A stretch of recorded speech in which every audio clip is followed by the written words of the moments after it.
Kagulat World. Buong mundo nagkagulo. Alexandra Ayala at ang kanyang bestie na si Zeynep Sonmez, dalawang rising stars na nagsanib puwersa sa doubles sa Mutua Madrid Open 2026. Wildcard entries ang dalawa sa prestihiyosong WTA 1000 tournament. Hindi lang basta partnership, ito'y friendship na matagal ng pinag-uusapan ng tennis world. Mula sa kanilang nakaraang doubles run sa ITF events hanggang sa pagiging close balls off-court, alam ng lahat na may special chemistry sila. Si Alex, ang 20-year-old Filipina pride na patuloy na sumasabog sa clay, at si Zeynep, ang 23-year-old Turkish talent na may malakas na game at fearless attitude. Best friends na nagkakasama ulit sa main draw, parang pelikula. Sa social media ngayong game day, sobrang overwhelming ang suporta. Maraming Filipino at Turkish fans ang nag-share ng pure joy. Finally, the besties are back together, ang dating ang damdamin. May mga nagsabi na ito ang pinakahihintay nilang doubles combo dahil sa natural na connection nila. Parang electrifying ang energy kapag magkasama sila sa court. Walang pressure, puro fun at determination.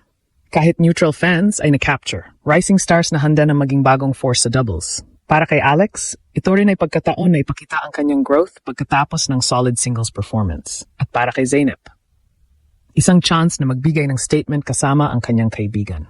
Ang buong tennis community ay nabubuhay. Chemistry versus experience ang main story. Pero hindi madali ang unang laban.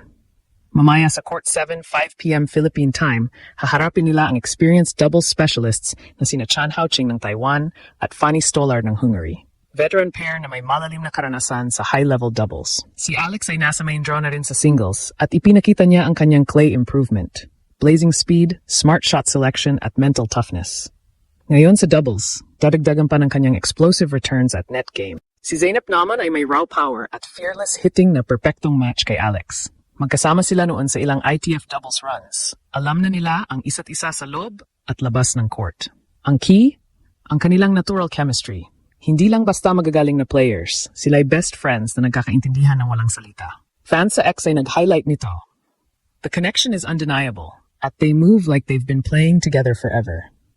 May mga opinyon na ito ang magiging edge nila laban sa mas experienced na pair. Si Chan Haoqing at Fanny Stolar, double specialists sila na may maraming titles at veteran savvy.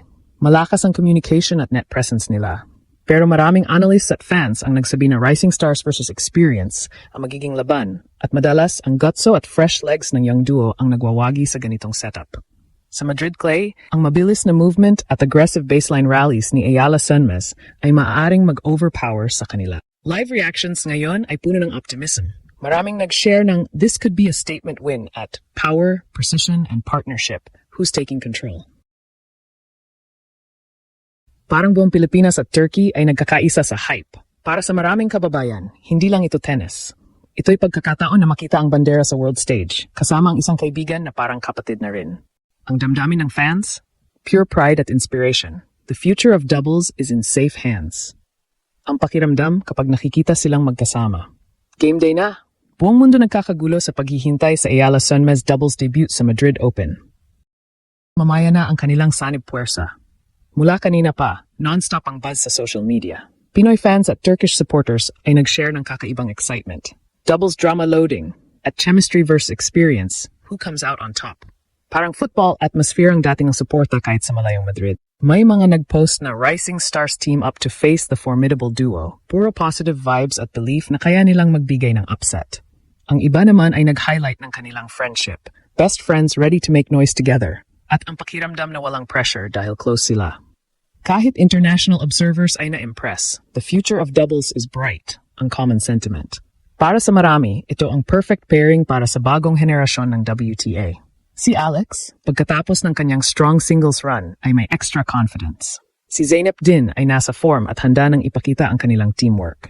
Ang emosyon, sobrang overwhelming para sa lahat ng sumusuporta. Pride, hope, at yung kilig na makita ang dalawang young guns na magkasama sa big stage.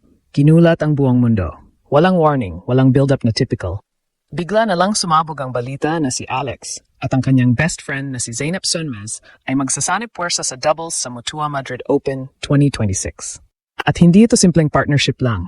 Ito ay kwento ng tiwala, chemistry, at friendship na sinusubok sa pinakamalaking stage ng kanilang career. Isang wildcard entry na may dalang napakalaking ingay. Isang tandem na may puso. Isang laban na hindi lang tungkol sa panalo, kundi tungkol sa identity nila bilang bagong mukha ng women's doubles.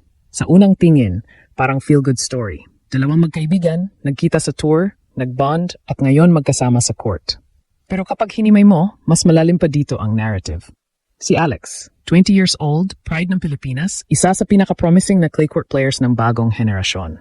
Si Zeynep, 23 years old, Turkish fighter na kilala sa kanyang fearless game at raw power. Magkaiba man ang pinanggalingan, isa ang direksyon. Patunayan na kaya nilang sumabay sa elite level. At dito nagiging dangerous ang kombinasyon nila. Kasi hindi lang skills ang dala nila. May natural connection sila na hindi natuturo. Yung tipong kahit walang salita, alam mo na ang galaw ng partner mo. Yung instinctive movement, yung trust sa bawat shot, yung confidence na nandiyan siya. Yan ang klase ng chemistry na bihira sa doubles. At yan ang dahilan kung bakit maraming fans at analysts ang nagsasabing may upset potential ang tandem na ito. Sa social media pa lang, ramdam mo na ang impact. Pinoy fans, all in support. Turkish fans, solid din ang backing. Pero ang mas nakakagulat, pati neutral fans na hook sa story nila. Hindi dahil sikat sila, kundi dahil relatable ang kwento. Best friends chasing something bigger than themselves. May nagsasabi pa nga, this is the kind of partnership the sport needs. Hindi manufactured, hindi forced to do. Pero eto na ang twist, hindi madali ang kanilang debut. Sa kabilang side ng net, naghihintay ang veteran duo na sina Chan Haoqing at Fanny Stolar. At kung experience ang pag-uusapan, lamang na lamang ang dalawang ito. Sanay sa pressure, sanay sa big matches, sanay sa double system na halos automatic na ang galaw. Ang communication nila pulido, ang positioning precise, ang net play deadly. Ito ang tunay na laban, chemistry versus experience. Sa papel, pabor sa veterans. Pero sa momentum, nasa rising stars. Si Alex, galing sa solid singles performance, dala ang confidence at improved clay game. Mas mabilis, mas matalino, mas composed. Si Zeynep naman, may aggression na kayang basagin ang rhythm ng kahit sinong kalaban. Kapag nagsabay ang kanilang strengths, pwedeng maging unpredictable ang laban. At sa doubles, ang unpredictability ang pinakamalaking armas. Isipin mo, isang rally na akala mo kontrolado na ng veteran pair, biglang may out-of-nowhere return si Alex. Then susundan ng fearless net attack ni Zeynep. Biglang mag-iiba ang tempo. Biglang mawawala sa comfort zone ang kalaban. Ganito ang klase ng chaos na kayang dalhin ng tandem na ito. Hindi sila textbook. Hindi sila traditional. At minsan, yun ang pinakadelikado. Umiinit ang usapan. Court 7, April 23, 5 p.m. Philippine time. Hindi man ito center court. Pero para sa fans, parang finals na ang pakiramdam. Kasi hindi lang ito laban, ito ay statement. Statement na ang bagong henerasyon ay hindi na natatakot. Statement na ang friendship ay pwedeng maging lakas sa gitna ng pressure. Statement na ang underdogs ay may boses. Maraming nagsasabi, kung manalo sila dito, mag-iba ang tingin sa kanila.